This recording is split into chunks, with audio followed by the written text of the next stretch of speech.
오늘 우리에게 주시는 하나님의 말씀은 요한복음 20장 21절입니다. 요한복음 20장 21절을 한 목소리로 함께 봉독하겠습니다. 시작. 예수께서 또 이르시되 너희에게 평강이 있을지어다. 아버지께서 나를 보내신 것 같이 나도 너희를 보내노라. 아멘. 이 시간 광성 드림학교 중학교 2학년 친구들이 하나님께 영광 돌리는 컵타로 특송을 올려드리도록 하겠습니다. 한번 따라하시죠. 자녀를 세상에 남겨라. 네. 애들이 표정이 어떤 것 같아요? 네, 저게 바로 중학생입니다, 여러분. 올해 7월부터 9월까지 한 30명 정도 중학교 2학년 학생들이 뉴질랜드에서 해외 이동 수업을 마치고 돌아왔습니다.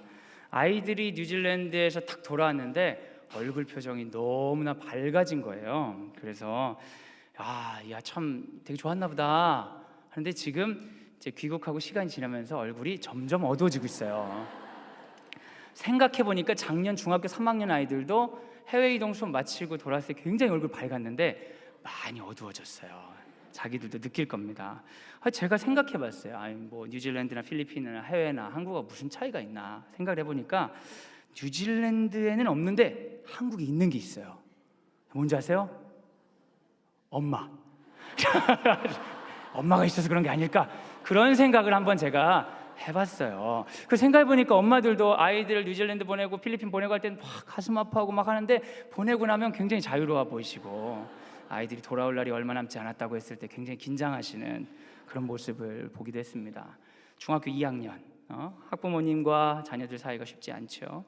제가 뉴질랜드 갔다 와서 한 친구에게 물어봤어요. 영어를 그렇게 잘하는 친구가 아니었는데 뉴질랜드에서 영어 스트레스 별로 안 받았냐? 그러니까 그 친구가 그런 얘기를 하더라고요.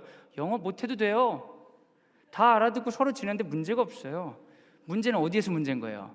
한국에서 문제인 거예요. 이상하죠, 여러분?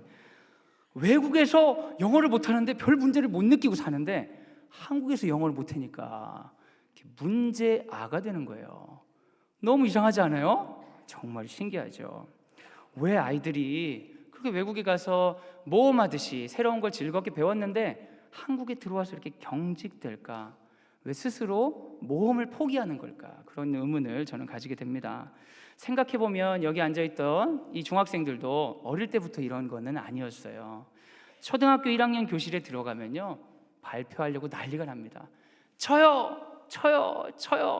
안 시키면 아주 서운해하기도 합니다. 그런데 중학생 애들한테는 발표를 시키면 짜증을 내요.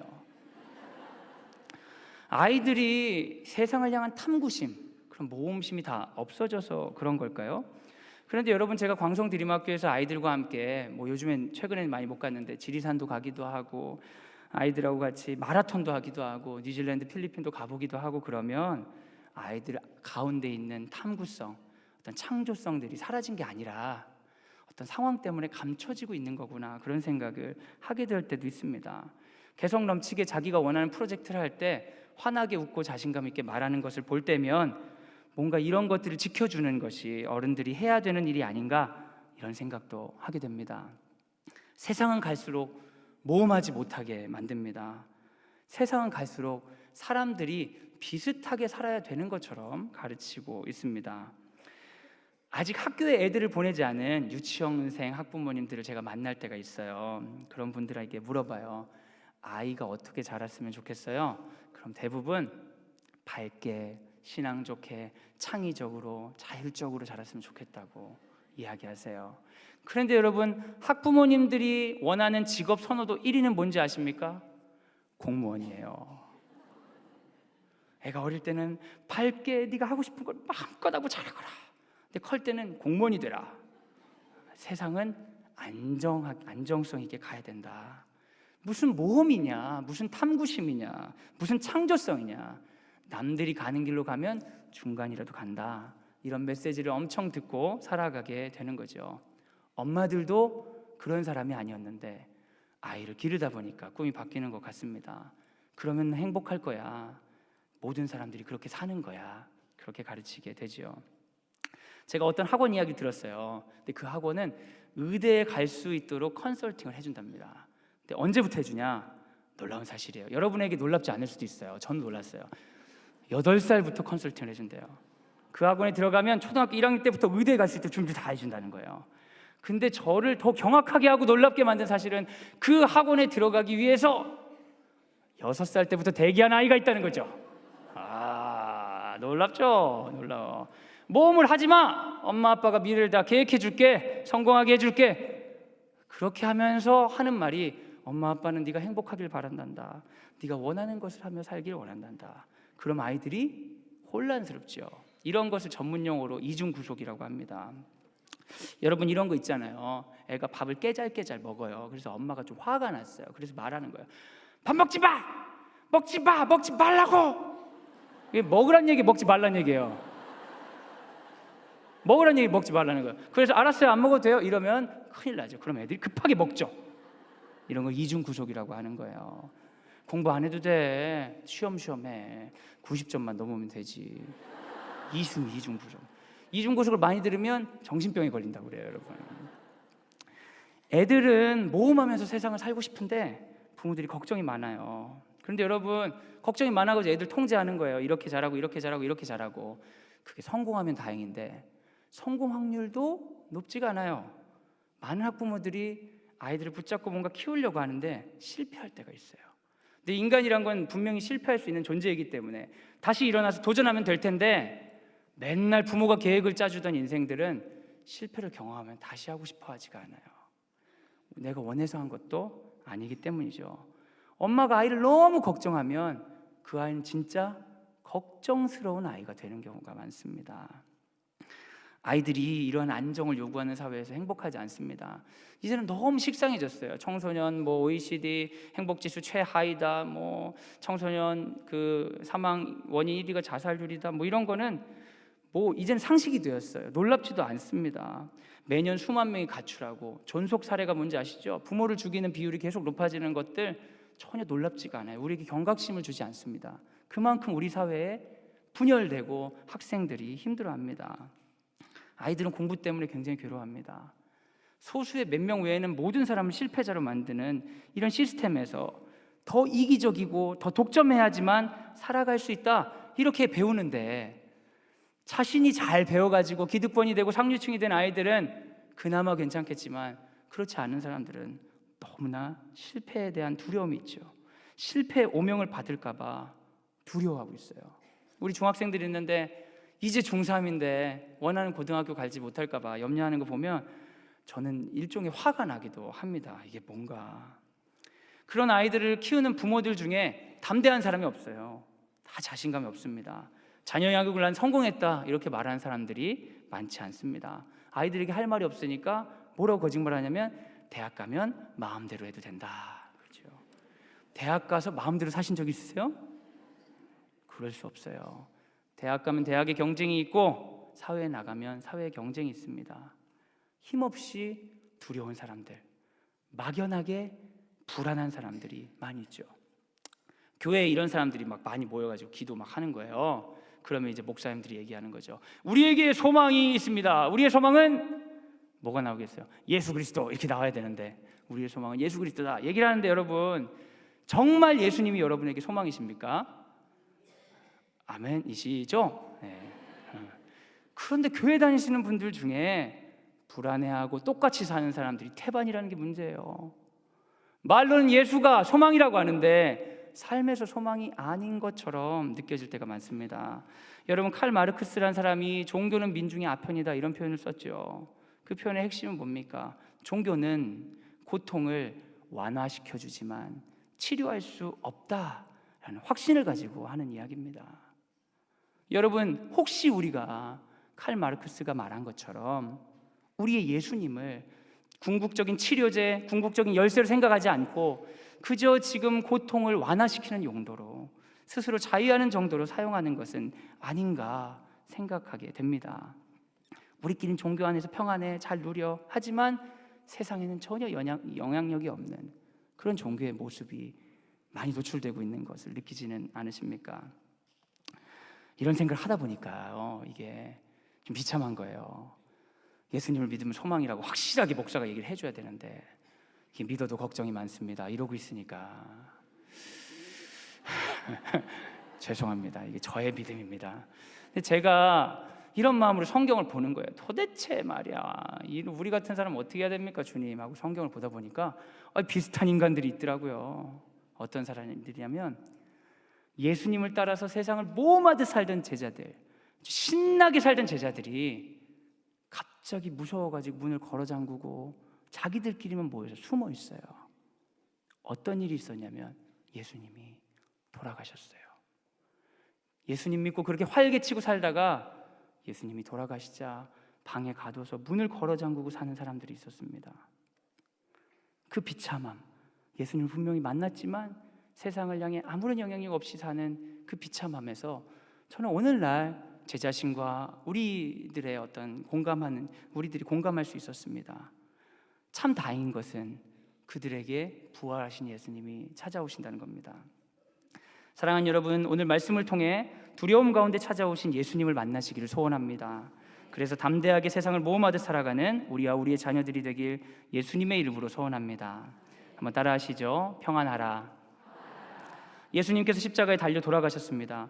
제자들은 예수님과 함께 세상을 모험하듯 즐겁게 살았는데 예수님이 돌아가시고 나니까 절망했습니다. 그래서 숨었습니다.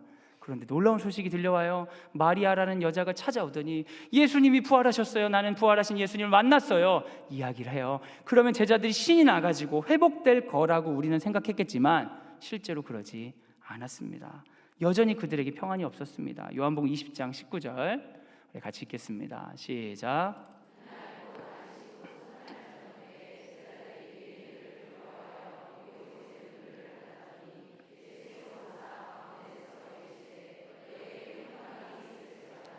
유대인들이 두려워서 문을 걸어 잠궜습니다. 부활의 소식을 들었지만 그들은 문을 열 수가 없었어요. 여전히 무서웠어요. 예수님 부활하셨지만 그것이 자신의 영향력이 되지 못했습니다. 그러니까 어쩔 수 없이 예수님이 그들에게 찾아오셨어요. 성경에 보면 신기한 표현이 있는데 문이 닫혀 있는데 그들 가운데 오셔서 말씀하셨다 이야기예요. 어떻게 왔는지 모르겠어요. 그리고 말씀하시기를 너희에게 평강이 있을지어다. 여러분, 세상과 싸우지 못하고 부활을 믿지 못하고 능력이 없는 그들에게 예수님 평강을 가지라고 선포하십니다. 상황이 변한 건 하나도 없어요. 예수님은 이미 부활하셨어요. 그런데 이것이 그들에게 전혀 능력이 되지 않았다는 거죠. 마리아로부터 부활의 소식을 들었습니다. 하지만 그들에게 전혀 능력이 되지 않았다는 거예요. 그들이 부활하신 예수님이 자신의 능력으로 된 그 시점은 언제냐면 예수님을 직접 경험한 순간이었습니다. 그래야 평안을 누리고 담대하게 살아갈 수 있습니다. 학원 수강생들이 몰리는 시점이 있어요, 여러분. 언제인 줄 아세요? 중학교 1학년 중간고사 끝나고. 요즘은 초등학교가 평가를 이제 수음이한가를 안 해요. 이런 거 놀라시는 분들 있죠. 수음이한가로 안 하면 어떻게 평가를 해? 그럼 옛날 분들 그런 생각이 드시죠. 요즘은 서술 평가가 대세예요. 글자로 써줘요. 애가 이런 거는 좀 잘하며 이런 걸 우수하며 이런 건 뭐 노력이 필요하며 이렇게 막 써줘요. 그런 걸 보면 학부모들과 아이들이 뭘 잘한다는 얘기인지 뭘 못한다는 얘기인지 혼란에 빠져요. 뭔가 지내고 있다는 얘기구나. 그러면서 우리 초등학교에 다니는 아이들 대부분이 자기가 하지 않아서 그렇지 내가 공부하면 굉장히 잘할 거다 이런 생각을 하게 돼요. 그러다가 얘네들이 중학교 가서 중간고사를 본 순간 깜짝 놀라죠. 이것은 나의 성적이 아니야. 이런 일은 있을 수 없어. 근데 더 놀라는 사람은 학부모님이에요. 그 서술 평가만 됐다가 점수 수치화를 딱 된 순간 굉장히 불안하죠. 그리고 학원에 데려갑니다. 학기 중에 광성드림학교 막 급하게 전화하시는 분 있어요. 막 그래가지고 막무가내로 지금 광성드림학교 입학할 수 있을까 막 얘기하는 거예요. 그러면서 물어보지도 않는데 자기 아이가 막 전에 학교에서 이런 경험을 했고 한참 들어드려요. 그래서 쭉 듣다가 그래서 이래 하면 들어오실 수 있습니다. 막상 들어올 수 있는 상황도 아니에요. 근데 왜 그렇게 급하게 전화하는 거예요? 마음이 불안한데 뭐라도 해야 될 것 같은데 방법이 없으니까. 여러분, 마음이 불안할 때 결정하면 실수합니다. 그리스도인이 마음이 불안할 때 결정하면 안 돼요. 사랑하는 여러분, 세상이 우리를 두렵게 할 때 우리는 먼저 마음을 지켜야 합니다. 잠언 4장 23절 함께 읽겠습니다. 시작.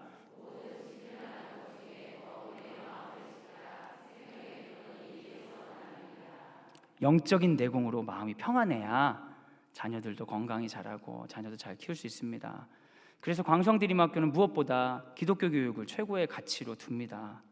예수님을 만나야 아이들이 담대하게 세상을 모험하면서 살 수 있다는 믿음이 있기 때문입니다. 사랑하는 여러분, 먼저 부활하신 예수님을 만나야 합니다. 그리고 그분을 통해 평안을 누려야 합니다.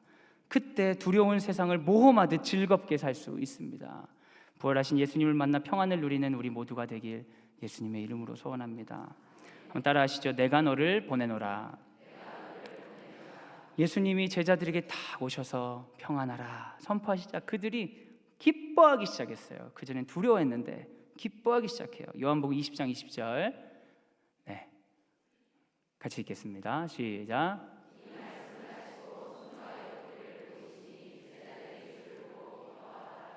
신이 났어요. 이제 옛날처럼 예수님과 함께 모험하듯 살던 것처럼 다시 살아갈 수 있는 거예요.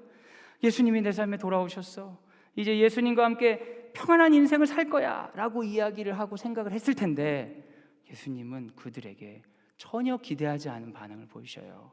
요한복음 20장 21절 같이 읽겠습니다. 시작.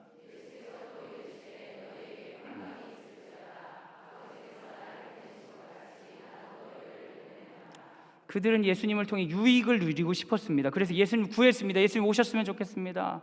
예수님이 오시면 두려움이 사라질 것을 믿습니다.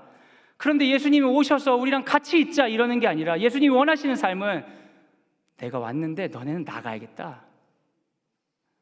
아버지가 나를 보낸 것처럼 나도 너희를 보낸다. 이제 잠긴 문을 열고 밖으로 나가라 이야기하시는 겁니다. 사랑하는 여러분, 우린 두려움을 없애기 위해서 모읍니다. 저장해요. 쌓아두고 움켜쥐죠. 제자들도 마찬가지입니다. 그들은 가진 것이 없으니까 뭘 움켜쥐려고 했을까요? 예수를 가지려고 한 거예요. 예수로 모든 것을 가지려고 한 것입니다. 그런데 예수님은 그들의 소유가 되지 않습니다. 예수님은 오히려 나도 보내줘 왔고 너희도 가야 한다 이렇게 선포하십니다. 여러분, 자녀에 대한 걱정이 많으시죠? 그래서 자녀에게 무엇을 남겨주고 싶으시죠? 그런데 아무리 많이 남겨줘도 자녀를 향한 걱정에서 우리가 해방될 수 없습니다. 얼마나 남겨줘야 떳떳한 부모예요? 대학을 보내주면 괜찮지 않습니까? 차를 사줘야 되나요? 집을 사줘야 돼요? 애를 봐줘야 돼요? 어떻게 그게 얼마나 해야지 좋은 부모예요? 아무리 자녀에게 뭔가 남기려고 해도 충분함이 없습니다. 여전히 걱정되고 염려됩니다. 제가 여러분에게 오늘 굉장히 잘 오신 거예요. 자유케 되는 비밀을 제가 알려드리게요. 자유케 되는 영적인 비밀이 있습니다. 자녀에게 무엇을 남기려 하지 마십시오. 오히려 그리스도인 자녀를 세상에 남기려고 노력하십시오.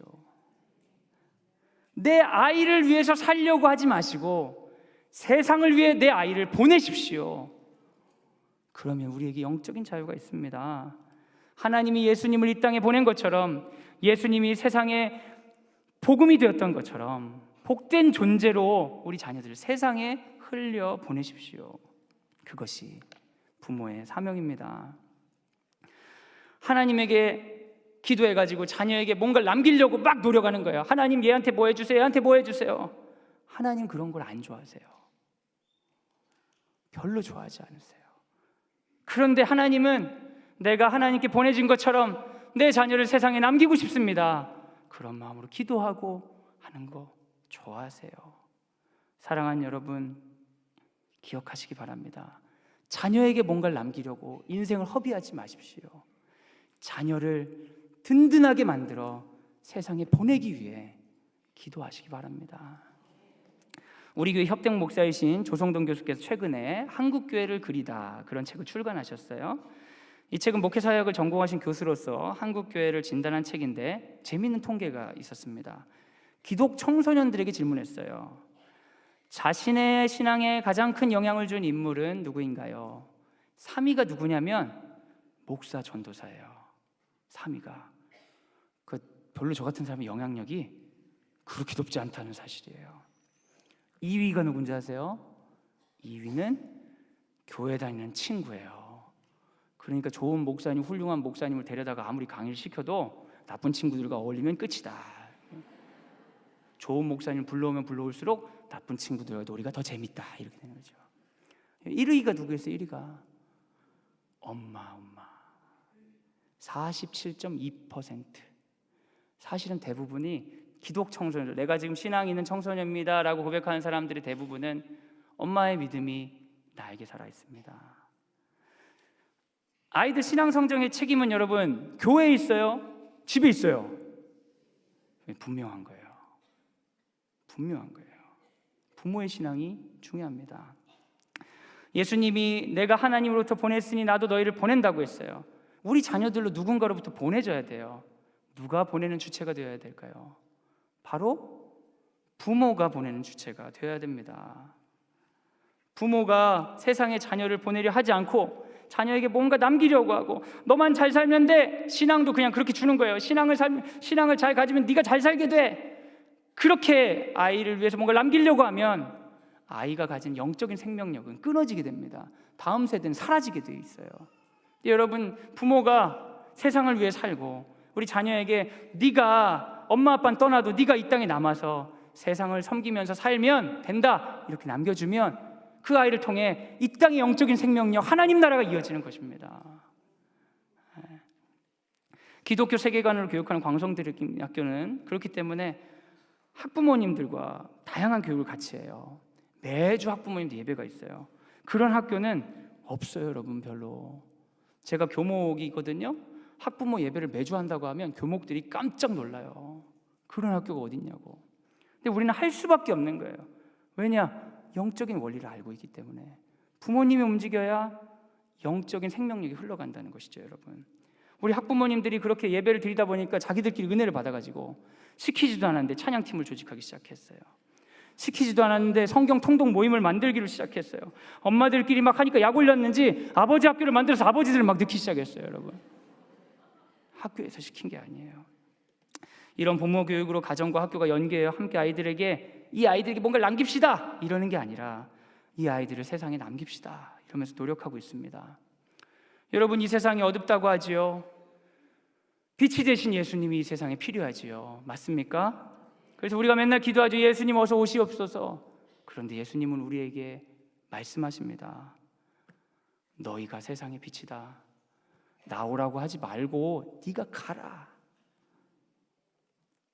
일정시대 때부터 선교사로부터 신앙을 받은 저희 외할머니께서 믿음을 저희 어머니께 흘려보내주셨습니다. 저희 어머니가 매일 새벽 예배 하시면서 저에게 믿음을 주셨죠. 저도 누군가에게 믿음을 주어야 합니다.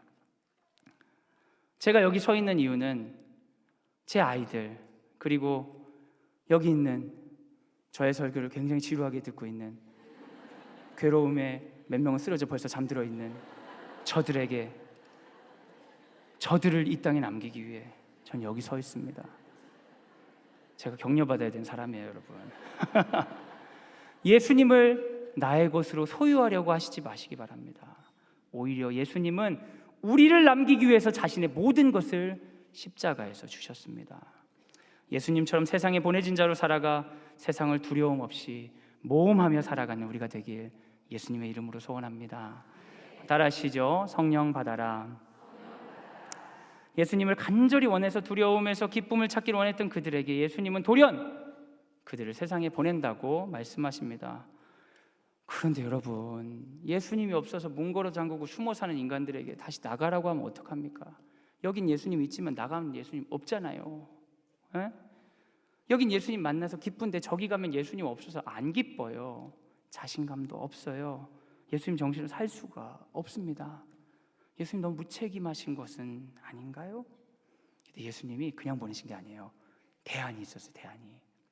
요한복음 20장 22절 같이 읽겠습니다. 시작.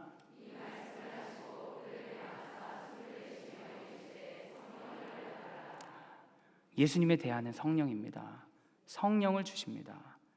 예수님은 성령을 제자들에게 주시면서 자기 자신을 우상으로 만들지 않고 해체해 버리시는 거죠.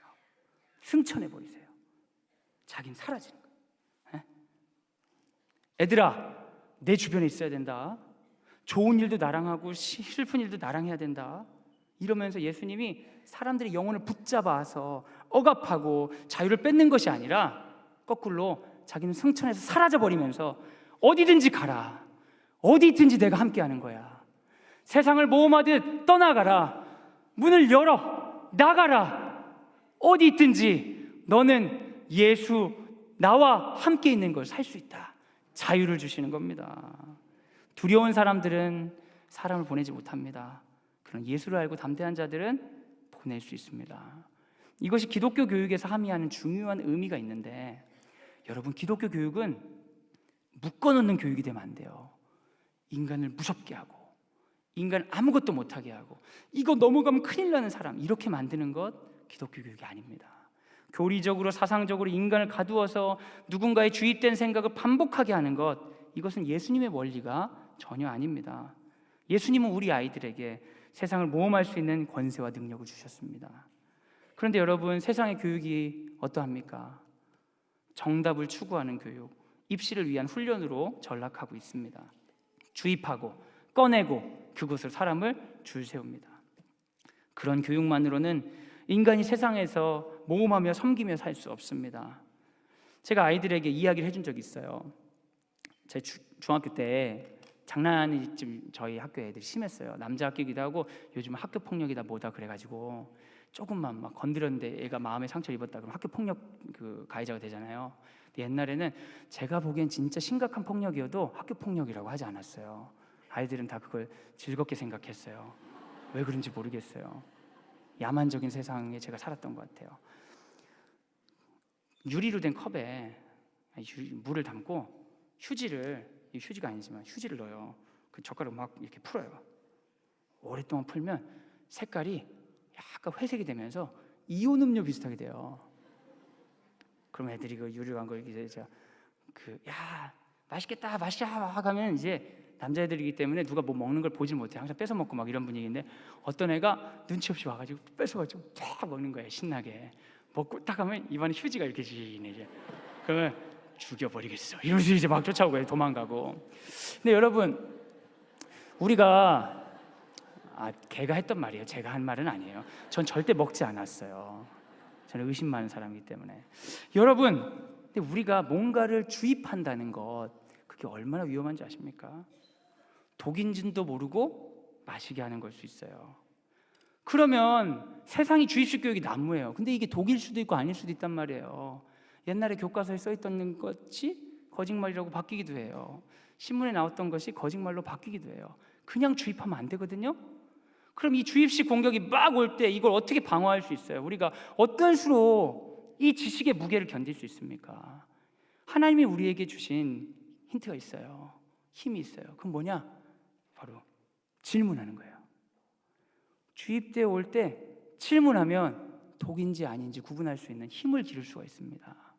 질문하는 교육이 살아있어야 참으로 기독교 교육다운 것입니다. 제가 아이들에게 그래서 수업 시간에 보면 질문을 엄청나게 많이 해요. 대부분 저도 질문하고 얘도 하고, 안 하면 할 때까지 해라, 끝까지 질문해라, 계속 질문만 하는 거예요. 제가 기억나는 사례를 하나 얘기 드리겠습니다. 최근에 애들하고 수업했던 건데, 사무엘이 하나님의 명령을 듣고 왕을 뽑으라고 해서 이세의 가족들에게 가는 장면을 혹시 기억하세요? 알고 계세요? 많이 주입 받으셨어요? 그래가지고 가서 쫙 사무엘이 그 왕이 될 사람을 찾아가지고 기름을 부어야 되는데, 첫째 엘리압이 키가 크고 잘생겼어요.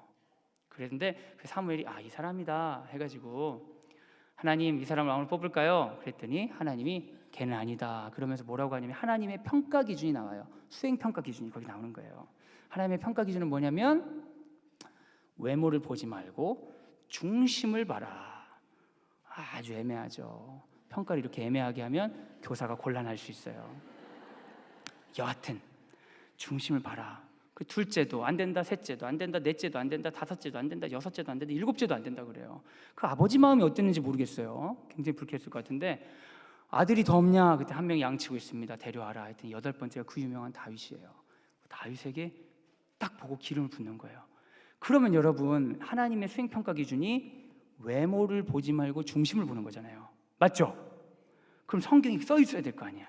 다윗은 마음이 좋았더라. 뭐 이렇게 써 있어야 될 거 아니에요. 근데 성경에 뭐라고 써 있냐면 다윗은 얼굴이 불구스름하고 눈에 빛이 났으며 잘생긴 소년이었더라.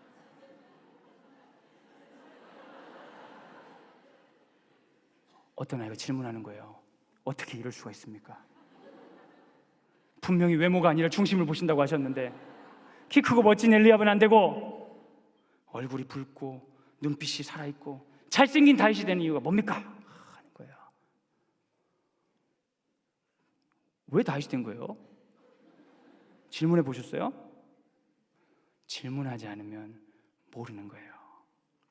제가 애들한테 그랬어요. 왜 됐을까? 애들끼리 얘기하는 거예요. 중심을 보셨겠죠. 그럼 저는 궁금한 거예요. 중심을 본다는 게 뭐야? 중심이 어디? 인간의 중심은 어디예요? 위에서 보면 여기 정수리일 테고 가운데서 보면 배꼽일 테고 중심이 어딘 거야? 그랬더니 애들이 어떤 애가 그런 거 씩 웃으면서 저 알고 있어요 그러는 거예요. 넌 어떻게 아냐? 전도사님이 가르쳐 줬어요. 주일날 설교를 들었다는 거예요. 제가 듣기에는 주입을 받고 왔어요 그런 거죠. 가지고 물어보는 거예요. 뭐냐? 마음을 보신 거예요. 제가 그랬어요. 마음을 본다는 건 뭐냐? 여러분 그거 아세요? 하나님은 인간의 중심을 보십니다. 중심을 본다는 것은 마음을 본다는 거예요. 마음을 본다는 것은 중심을 본다는 거예요. 중심을 본다는 것은 마음을 보는 것이고 마음을 보는 것은 중심을 보는 것임을 믿으시기 바랍니다. 아멘. 이렇게 되는 거예요. 이게 뭐 하자는 거예요? 그 성경 읽어갖고 너는 뭐가 변하냐? 하나님이 널 뭘 쳐다본다냐? 질문 안 하니까 설교 듣고 삶에 영향력이 하나도 없는 거예요. 그 질문하니까 애들이 그러는 거예요. 진짜네? 뭘 보지? 그러면서 그럼 이제 마음이 보는 게 뭔지 얘기해봐라. 얘기했어요. 재밌는 얘기들도 하고 이상한 얘기들도 하는데 초등학교 2학년 아이 하나가 되게 2학년답게 굉장히 훌륭한 대답을 했어요. 뭐라고 했냐면 마음을 본다는 것은 내가 혼자 있을 때 어떤 일을 하는지 본다는 거예요. 이렇게 얘기하더라고요. 그 아이는 이 말씀을 공부하고 나서 삶이 변화될 수 있어요. 왜냐하면 자기 삶에서 해답을 찾았기 때문이죠. 근데 하나님은 마음을 보세요라고 주입된 걸 반복해서 말할 수 있는 아이들은 삶의 변화는 없어요. 단지 전도사님께 칭찬받을 수 있을 뿐이죠. 진짜인가? 여러분, 질문하지 않으면 우린 세상에 모험하듯 살 수 없습니다. 제가 성경을 가르치면서 많이 경험하는 게 있어요. 어떤 거냐면 제가 특정한 내용들을 설교하지 않아도 아이들이 스스로 말씀을 듣는다는 것이에요. 가끔은 이런 애들이 이렇게 얘기하면 제가 은혜를 받죠. 오, 그럴싸한데? 내가 다음에 설교할 때 써먹을게. 막 제가 받는 거예요. 누구를 위한 시간인지 모르겠죠. 사랑하는 여러분, 성령께서 우리 각 사람과 함께 하신다는 것은 어디서든지 우리가 스스로 주체적으로 세상에 나가 모험하듯 살 수 있고 어디서든지 스스로 세상을 섬길 수 있다는 것을 의미합니다. 그래서 우리는 질문할 수 있고 자발적이고 창조적으로 모험하듯 세상을 살아갈 수 있는 권세를 받았습니다. 사랑하는 여러분, 우리가 부활하신 예수님을 만나고 그분의 인도함을 따라 세상에 나가기로 결정하면 성령께서 우리를 모험하는 삶으로 인도하십니다. 성령과 함께 세상을 모험하듯 살아가는 저와 여러분이 되길 예수님의 이름으로 소원합니다. 최근에 누군가 저에게 그랬어요. 저를 아주 좋아하는 목사님인데 저보다 나이도 많고 경험이 있는 분인데 그런 얘기를 하더라고요. 아무에게도 얘기하지 않은 건데, 김정준 목사야, 교목은 젊을 때나 좋지. 시간이 지나서 나이 많아지면은 너 후회하게 될 거다. 그런 얘기를 하더라고요. 적당히 빠져야 한다. 지금이 적기다. 어디 가서 교구 목사라도 좀 하고 해야 담임 목사 가지. 넌 미적미적 되다가 아무것도 못한다. 그런 얘기를 하시더라고요. 저를 좋아하는 목사님이 사랑하는 마음으로. 근데 여러분, 지금은 저에게 꿈이 있어요. 지금은 어디 가서 담임하는 꿈이 아니라 아이들에 대한 저희 꿈이 있습니다. 그건 뭐냐면 이 두려운 세상에서 저와 선생님들, 학부모님들이 같이 노력해서 애써서 눈물로 키운 아이들이 세상 어딘가 가서 아버지가 나를 보내신 것처럼 나도 너희를 보내려 했던 예수님이 했던 말을 따라하는 거예요. 나도 우리 목사님이, 선생님이, 엄마가, 아빠가 나를 보낸 것처럼 나도 너희를 보낸다 라고 누군가에게 말해주면서 세상을 섬기며 세상에 남는 그런 꿈이 있습니다. 그래서 저는 전혀 흔들리지 않았어요. 광성 드림학교를 위해 기도해 주시기 바랍니다. 갈수록 입시 경쟁이 치열해지고 미디어가 발달하고 부모와 자녀가 관계가 악화되는 이 시대에 아이들에게 봉사를 말하고 성품을 말하고 다양한 공부 방법을 시도하면서 좁은 길을 느리게 가는 것, 그것을 우리의 자부심으로 알고 나아가려고 하는 학교입니다. 아이들이 세속적인 성공을 추구하기보다는 세상에 누군가를 섬기며 세상에 다른 사람을 남기는 아이들이 되길 소원하는 학교입니다. 광성 드림학교가 앞으로도 이런 정체성을 지킬 수 있도록 기도해 주시고 함께 세상에 자녀를 남기는 일에 동참해 주시면 좋겠습니다. 사랑하는 여러분, 예수님의 말씀을 들은 제자들은 성령과 함께 세상을 모험하듯 살았습니다. 그들로 인하여 많은 생명의 소식이 전해지고 그 복음은 오늘 우리에게까지 전해져 전쟁과 식민지 고통으로 죽어가던 이 민족의 작은 소망이 되었습니다. 그런데 여러분, 이 시대는 그 소망으로 여겨졌던 교회가 다시 어두워져 가는 시대입니다. 교회는 위축되고 사회는 더욱 차가워지고 있습니다. 이럴 때 주님을 만나 평안을 누리고 나를 보내신 주님을 따라 세상에 나가 성령과 함께 누군가를 남기는 우리가 되기를 소원합니다. 그래서 성령 받은 제자들이 세상을 모험하듯이 사는 것처럼 우리도 그렇게 살다가 주님 얼굴 뵙는 날 잘하였도다 착하고 신실한 종아 그렇게 칭찬받게 되기를 예수님의 이름으로 소원합니다.